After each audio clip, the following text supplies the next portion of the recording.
यवतमाळच्या राळेगावमध्ये सकल हिंदुत्ववादी संघटनांकडून बंदची हाक देण्यात आली।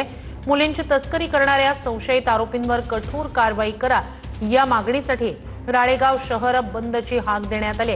राळेगाव शहरातील क्रांती चौकात आंदोलन केले जाणार आहे। राळेगाव शहरात पोलिसांचा तगडा बंदोबस्तही तैनात करण्यात आलाय।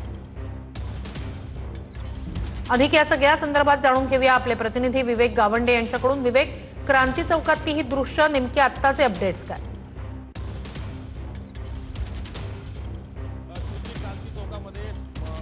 आंदोलनकर्ते जे आहेत ते या ठिकाणी जमायला सुरुवात झालेली आहे। मोठ्या संख्येने पोलिसांचा बंदोबस्त देखील तैनात करण्यात आलेला आहे। या संपूर्ण संदर्भात जर पाहिलं तर राज्याचे आदिवासी विकास मंत्री अशोक उईके सुद्धा या संपूर्ण क्रांती चौकाच्या आंदोलनात या ठिकाणी दाखल झालेले आहेत। राळेगाव शहर बंदची हाक जी आहे ती देण्यात आली होती आणि त्यानंतर जर पाहिलं तर संपूर्ण राळेगाव शहर जे आहेत ते या ठिकाणी या संपूर्ण प्रकारानंतर कडकडीत जे आहेत ते या ठिकाणी बंद आहे।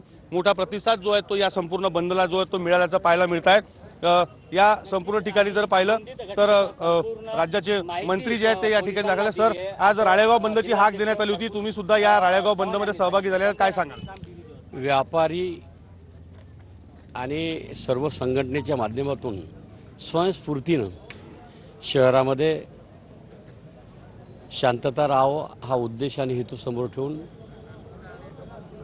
सर्वांची इच्छा होती की बा एक दिवस आपण सर्वांच्या सहकार्याने पोलीस डिपार्टमेंट ज्या ताकदीनं काम करत आहे, तपास करत आहे, पोलिसांना सुद्धा आपण सहकार्य केलं गेलं पाहिजे, त्यांना मदत केल्या गेली पाहिजे, त्यांचं प्रोत्साहन दिलं गेलं पाहिजे। म्हणजे पोलीस डिपार्टमेंट आमचं पूर्ण ताकदीनं तपास करत असल्यामुळे आम्हाला निश्चित न्याय मिळेल याची जाणीव आहे, त्यामुळे शंका कुशंका काहीच नाही।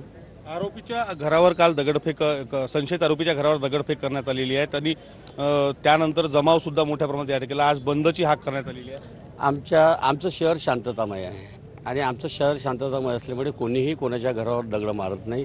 आतापर्यंत कुठलाही दगड मारण्याचा प्रकार झाला नाही आणि असं कधीही शांततामय शहर असल्यामुळे असा कोणताही आमच्या कोणत्याही पक्षाचा कार्यकर्ता तसं करणार नाही।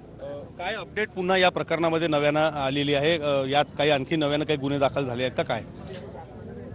अल्पवयीन म्हणजे मुलीचं बालविवाहाच्या अनुषंगाने जे विवाह झालेला आहे त्या अनुषंगाने त्यांच्यावर गुन्हा दाखल झालेला आहे।